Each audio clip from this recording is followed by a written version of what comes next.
Hi guys, welcome back to my YouTube channel. ಎಲ್ಲರೂ ಹೇಗಿದ್ದೀರಾ? ಚೆನ್ನಾಗಿದ್ದೀರಾ ಅಂತ ಅಂದ್ಕೊಂಡಿದ್ದೀನಿ. ಇವತ್ತು ಪಾಪುದು ವ್ಯಾಕ್ಸಿನೇಷನ್ ಇತ್ತು, 9.5 ಮಂತ್ದು. ಹೋಗಿ ವ್ಯಾಕ್ಸಿನೇಷನ್ ಎಲ್ಲ ಹಾಕ್ಸ್ಕೊಂಬಂದಾದಮೇಲೆ ವೀಡಿಯೋವನ್ನು ಕಂಟಿನ್ಯೂ ಮಾಡ್ತಾ ಇದ್ದೀನಿ. ಸಖತ್ ಹತ್ಲು ಅಪ್ಪ, ಎಷ್ಟು ಹತ್ಲು ಅಂದರೆ ನಮಗೆ ಅಳು ಬಂದುಬಿಡುತ್ತೆ. ಇಷ್ಟು ನಮಗೆ ಏನಾರ ಒಂದು ಪೇನ್ ಆಯಿತು ಅಂತ ತಡ್ಕೊಳಕ್ಕಾಗಲ್ಲ. ಇನ್ನು ಮಗುಗೆ ಈ ಕಡೆ ಶೋಲ್ಡರ್, 2 ಕಡೆ ಶೋಲ್ಡರ್ಗೊಂದು ಮತ್ತು ಒಂದು ತೊಡೆಗೆ ಇಂಜೆಕ್ಷನ್ ಕೊಟ್ಟರು. ಆ್ಯಂಡ್ ಒಂದು ಫಸ್ಟ್ ಡ್ರಾಪ್ಸ್ ಹಾಕಿ ಇದು ಮಾಡ್ತಾರೆ. ಸಖತ್ ನನಗೆ ಅಳು ಬಂದುಬಿಡ್ತು ಅವಳನ್ನ ನೋಡಿ. ಏನು ಮಾಡೋದು, ಅದು ಕೊಡಿಸ್ಲೇಬೇಕಲ್ಲ, ವ್ಯಾಕ್ಸಿನೇಷನ್ ಎಲ್ಲ ಇಂಪಾರ್ಟೆಂಟು ಇವಾಗ. ಸೊ ಆ್ಯಂಡ್ ಜ್ವರ ಬರುತ್ತೆ ಅಂತ ಹೇಳಿದ್ದಾರೆ, ನೋಡೋಣ. 6 hours ಒನ್ಸ್ ಡೋಲೋ ಡ್ರಾಪ್ಸ್ ಹಾಕಿ ಅಂತ ಬರ್ಕೊಟ್ಟಿದ್ದಾರೆ. 0.8 ml ಹಾಕಿ ಅಂತ. ಸೊ ಜ್ವರ ಬಂತು ಅಂದರೆ ಹಾಕೋದು. ಆ್ಯಂಡ್ ಈ ಥರ್ಮೋಮೀಟ್ರ್ ಎಲ್ಲ ಫಸ್ಟ್ ಎತ್ತಿಕೊಂಡ್ಬಿಟ್ಟಿರ್ತೀನಿ. ಫಸ್ಟ್ ನನ್ನ ಜ್ವರ ಯಾವಾಗ ಬರುತ್ತೆ ಟೆಂಪ್ರೇಚರ್ ಎಲ್ಲ ನೋಡಿ ಆಮೇಲೆ ಇದು ಮಾಡೋಣ ಅಂತ.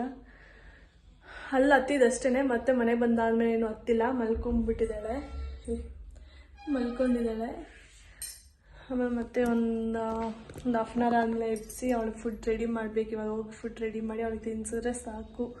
ಮತ್ತು ಅವಾಗೇನೋ ಅಷ್ಟು ನೋವು ಗೊತ್ತಾಗಿರಲ್ಲ, ಇವಾಗ ಎಲ್ಲ ಸ್ಪ್ರೆಡ್ ಆಗ್ತಿರುತ್ತಲ್ಲ ಮೈಗೆಲ್ಲ. ಸೊ ಆವಾಗ ಫುಲ್ ಇನ್ನೂ ನೋವು ಜಾಸ್ತಿ ಆಗುತ್ತೆ. ನೈಟ್ ಹೊತ್ತು ಜ್ವರ ಬರುತ್ತೆ. ಮೇ ಬಿ ನಾನು 1.5 ಮಂತ್ 2.5 ಮಂತ್ ಎಲ್ಲ ನೈಟ್ ಹೊತ್ತೆ ಅವಳಿಗೆ ಜ್ವರ ಬಂದಿತ್ತು. ಸೊ ಅದರಿಂದ ನೋಡೋಣ ಈ ಸತಿನೂ ಏನಾಗುತ್ತೆ ಅಂತ. ಆ್ಯಂಡ್ ಈ ಸತಿನೂ ಕೂಡ ನಾನು ರಾಜಾಜಿನಗರ್ಗೆ ಹೋಗಿದ್ದು ವ್ಯಾಕ್ಸಿನೇಷನ್ ಹಾಕ್ಸೋದಕ್ಕೆ. ಇಲ್ಲಿ ನಮ್ಮ ಏರಿಯಾದಲ್ಲಿ ಹಾಕ್ಸ್ಲಿಲ್ಲ. ಏನಕ್ಕಂದ್ರೆ 2.5 ಮಂತ್ಗೆ ಹಾಕ್ಸಿದ್ವಿ ವ್ಯಾಕ್ಸಿನೇಷನ್. ನಂಗೆ ಅಷ್ಟು ಹಿಡಿಸ್ಲಿಲ್ಲ. ಏನಕ್ಕಂದರೆ ಒಂದು ಟ್ರೀಟ್ ಮಾಡೋದಾಗಲಿ ಮಗುನ, ಒಂದು ಡಾಕ್ಟರ್ ಕನ್ಸಲ್ಟೆನ್ಸಿ ಏನೂ ಇರಲ್ಲ ನಮ್ಮ ಏರಿಯಾದಲ್ಲಿ. ಸೊ ರಾಜಾಜಿನಗರಲ್ಲಿ ESI ಹಾಸ್ಪಿಟ್ಲಲ್ಲಿ ಡಾಕ್ಟರ್ ಕನ್ಸಲ್ಟ್ ಮಾಡ್ತಾರೆ. ಆ್ಯಂಡ್ ಕೋಲ್ಡ್, ಕಾಫು ಮತ್ತು ಹೈಟ್ ಚೆಕ್ ಮಾಡ್ತಾರೆ, ವೆಯ್ಟ್ ಚೆಕ್ ಮಾಡ್ತಾರೆ. ಹಾಗೆ ಏನಾರ ಸೆಥೋಸ್ಕೋಪಲ್ಲೂ ಚೆಕ್ ಮಾಡ್ತಾರೆ. ಏನಾರು ಫೀವರ್ ಆ ಥರ ಏನಾರು ಇರುತ್ತಾ, ಏನಾರ ಕಾಫ್ ಏನಾರ ಕಟ್ಟಿದೆಯಾ ಅಂತೆಲ್ಲ ಚೆಕಪ್ ಮಾಡಿ ಆಮೇಲೆ ವ್ಯಾಕ್ಸಿನೇಷನ್ ಅವ್ರು ಕೊಡೋದು. ಸೊ ನಂಗೆ ಅಲ್ಲಿ ರಾಜಾಜಿನಗರೇ ನಂಗೆ ಇಷ್ಟ ಆಗಿಬಿಟ್ಟಿದೆ. ಅಲ್ಲಿ ಹೋಗಿ ಯಾವಾಗಲೂ ಕೊಡ್ಸೋಣ ಅಂತ ಇದು ಮಾಡ್ತಿರ್ತೀನಿ. ಸೊ ನೆಕ್ಸ್ಟ್ ವ್ಯಾಕ್ಸಿನೇಷನ್ ಬಂದು 1.5 yearಗೆ ಇರೋದು. ಸೊ ಇನ್ನೂ 2 months ಗ್ಯಾಪ್ ಇದೆ. ಅಷ್ಟರಲ್ಲಿ ಅವಳನ್ನ ಸ್ವಲ್ಪ ಡೆವಲಪ್ ಮಾಡೋಣ. ಸ್ವಲ್ಪ kg ಕಮ್ಮಿ ಇದ್ದಾಳೆ, ವೆಯ್ಟ್ ಕಮ್ಮಿ ಇದ್ದಾಳೆ. ಸೊ ನೆಕ್ಸ್ಟ್ ವೆಯ್ಟ್ ಜಾಸ್ತಿ ಮಾಡ್ಕೊಂಡು ಮತ್ತೆ 1.5 yearಗೆ ಹೋಗಿ ವೆಯ್ಟ್ ಜಾಸ್ತಿ ಆದಮೇಲೆ ಅಷ್ಟು ಪೇನ್ ಆಗಲ್ಲ ಅಂದ್ಕೊಂಡಿದ್ದೀನಿ. ನೋಡೋಣ. ಇವಾಗ ವೆಯ್ಟ್ ಎಷ್ಟಿದ್ದಾಳೆ? 8.5 ಇದ್ದಾಳೆ. ನೋಡೋಣ. ಇವಾಗ ಹೋಗಿ ಪಾಪಕ್ಕೆ ಫಸ್ಟು ಫುಡ್ ರೆಡಿ ಮಾಡಿಬಿಡ್ಬೇಕು ನಾನು. ಇಷ್ಟು ಆರಾಮಾಗಿಲ್ಲ ಪಾಪ. ಅವರಪ್ಪ ಅಲ್ಲೇ ಬಂದಿದ್ದರು ರಾಜಾಜಿನಗರಲ್ಲೇ ಗೊತ್ತಿರೋ ಡಾಕ್ಟರೇ ಇದ್ರಲ್ಲ. ಸೊ ಅದರಿಂದ ಅಷ್ಟು ಭಯ ಆಗಲಿಲ್ಲ ನನಗೆ. ಅದರಿಂದ ಬಂದು ಅವರಪ್ಪ ಎತ್ಕೊಂಡು ಓಡ್ಬಿಟ್ಟು ಸಮಾಧಾನ ಮಾಡೋಕ್ಕಂತೂ ಅವನಿಗೆ ಅಳು ಬಂದುಬಿಡುತ್ತೆ. ಯಾರಿಗಾದ್ರೂ ಅದು ಅಳ್ತಿರ್ಬೇಕಾದ್ರೆ ನಮಗೆ ಅಳು ಬರೋ ಥರ ಆಗಿಬಿಡುತ್ತೆ. ಆ ಬಾಂಡಿಂಗೇ ಆಗೇ ಅಲ್ಲ. Okay, stay tune. ಇನ್ನು ಟಿಫನ್ನು ಚಪಾತಿ ಮತ್ತು ಬೀಟ್ರೂಟ್ ಪಲ್ಯ. ಮಾರ್ನಿಂಗ್ ತಿನ್ನೋಕ್ಕೆ ಆಗಲಿಲ್ಲ. ಬೇಗ ಒಂದು ಹಾಲು ಕುಡಿದ್ಬಿಡು ಕರ್ಕೊಂಡು ಹೋಗಿದ್ದೆ. ಏನಕ್ಕಂದರೆ ಅದು 12 o'clock ಒಳಗೆ ಅಪಾಯಿಂಟ್ಮೆಂಟ್ ತೊಗೋಬೇಕು. ಸೊ ಅದರಿಂದ ಲೇಟ್ ಆಗುತ್ತೆ ಅಂತೇಳಿ ಪಾಪುಗೆ ಸರಿ ಎಲ್ಲ ತಿನ್ನಿಸ್ಕೊಂಡು ಪಾಪುಗೆ ಸ್ನಾನ ಮಾಡಿಸಿ ನಾನು ಸ್ನಾನ ಮಾಡ್ಕೊಂಡು ಹೋಗೋಷ್ಟೇ ಲೇಟ್ ಆಗೋಯಿತು. ಸೊ ಅದರಿಂದ ಅಲ್ಲಿಂದ ಬಂದು ವ್ಯಾಕ್ಸಿನೇಷನ್ ಹಾಕ್ಸ್ಕೊಂಡ್ಬಂದು ಒಂದು ಹಾಫ್ ಆನ್ ಅವರ್ ಆದಮೇಲೆ ತಿನ್ನೋಕ್ಕೆ ಸ್ಟಾರ್ಟ್ ಮಾಡಿದ್ದು. ಲೇಟ್ ಮಗು ಇರೋ ಮನೇಲಂತೂ ಲೇಟ್ ಆಗೇ ಆಗುತ್ತೆ, ಏನು ಮಾಡೋಕ್ಕಾಗಲ್ಲ. ಆಮೇಲೆ ಅಮ್ಮ ಕೂಡ ಬಂದಿದ್ದರು ಅಲ್ಲಿಂದನೇ. ಅಮ್ಮನ ಜೊತೆ ಹೋಗಿದ್ದೆ ವ್ಯಾಕ್ಸಿನೇಷನ್ ಕೊಡ್ಸ್ಕೊಂಬರಕ್ಕೆ.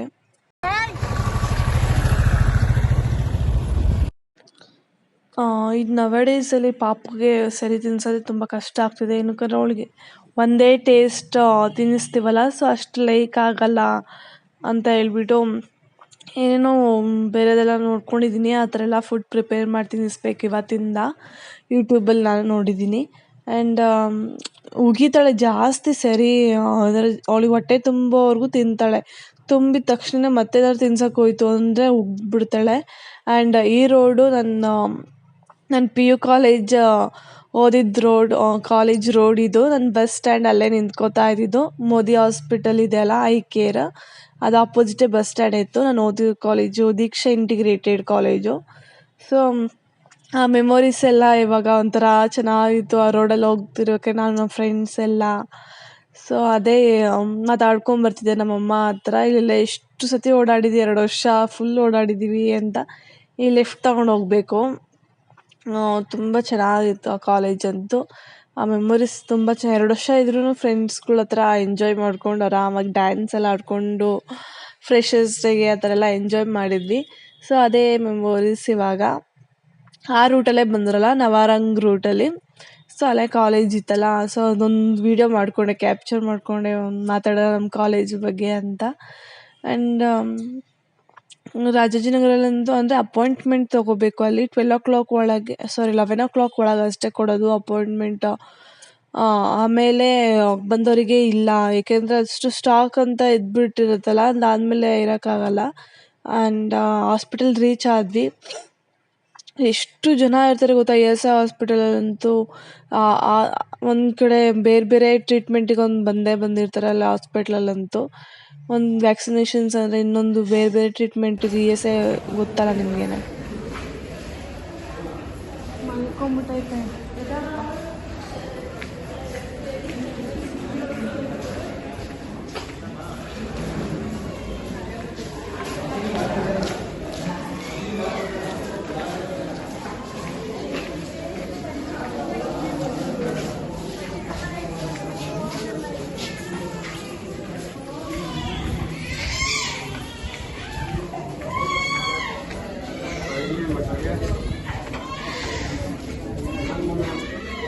ಮುಂದೆ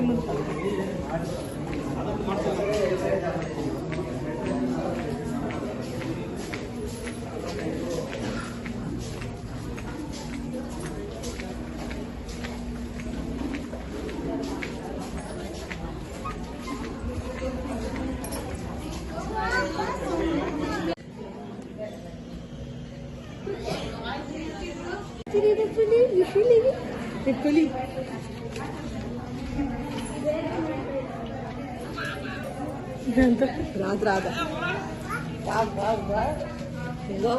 ಗೋ.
ಮಾತಾಡಲ್ವಾ?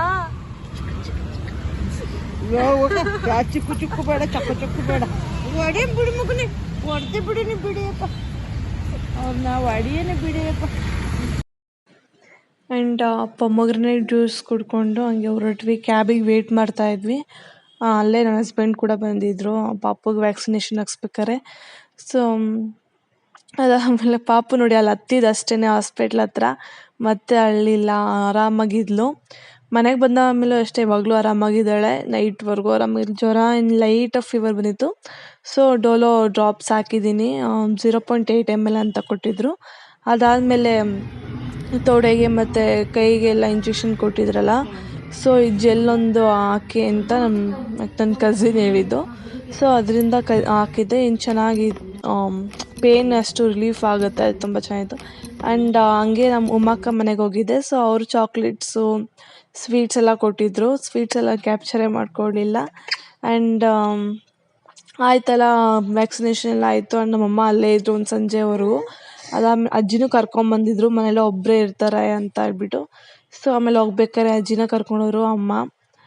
ಅಮ್ಮಗಂತೂ ಫುಲ್ಲು ಅಳು ಪಾಪ. ನಾನು ಬರಲ್ಲ ವ್ಯಾಕ್ಸಿನೇಷನ್ಗೆ, ನೀನೇ ಹೋಗು, ನೀನು ನಿನ್ನ ಗಂಡನೇ ಹೋಗಿ ಅಂತ ಹೇಳ್ತಾ ಇದ್ರು.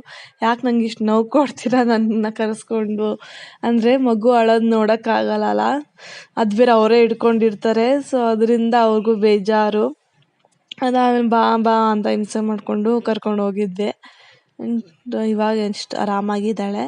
ಆಮೇಲೆ ನಮ್ಮ ಅಜ್ಜಿ ಬೇರೆ ನಾನು ಬರ್ತೀನಿ ಅಂತ ಅಲ್ಲಿ ಇರೋಕ್ಕೆಲ್ಲ ಆಗಲ್ಲ. ಸೊ ಅದಕ್ಕೋಸ್ಕರ ನಮ್ಮ ಮನೇಲೇ ಬಿಟ್ಬಿಟ್ಟು ಹೋಗಿದ್ವಿ, ನಮ್ಮ ಅತ್ತೆ ಇರ್ತಾರಲ್ಲ ನೋಡ್ಕೋತಾರೆ ಅಂತ.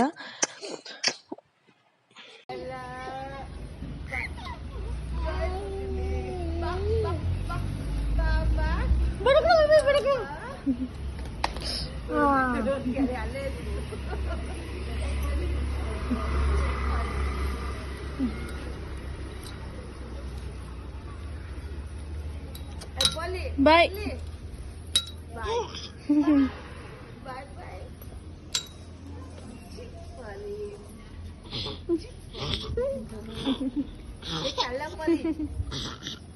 ಆಮೇಲೆ ಹೋದ್ರು ಅಮ್ಮ ಅಜ್ಜಿ. ಆ್ಯಂಡ್ ನಾನು ಈ ವ್ಲಾಗ್ನ ಇಲ್ಲೇ ಎಂಡ್ ಮಾಡ್ತೀನಿ. ಈ ವ್ಲಾಗ್ ನಿಮ್ಗೆ ಇಷ್ಟ ಆಗಿದ್ರೆ ಲೈಕ್, ಶೇರ್, ಕಮೆಂಟ್ ಮಾಡಿ.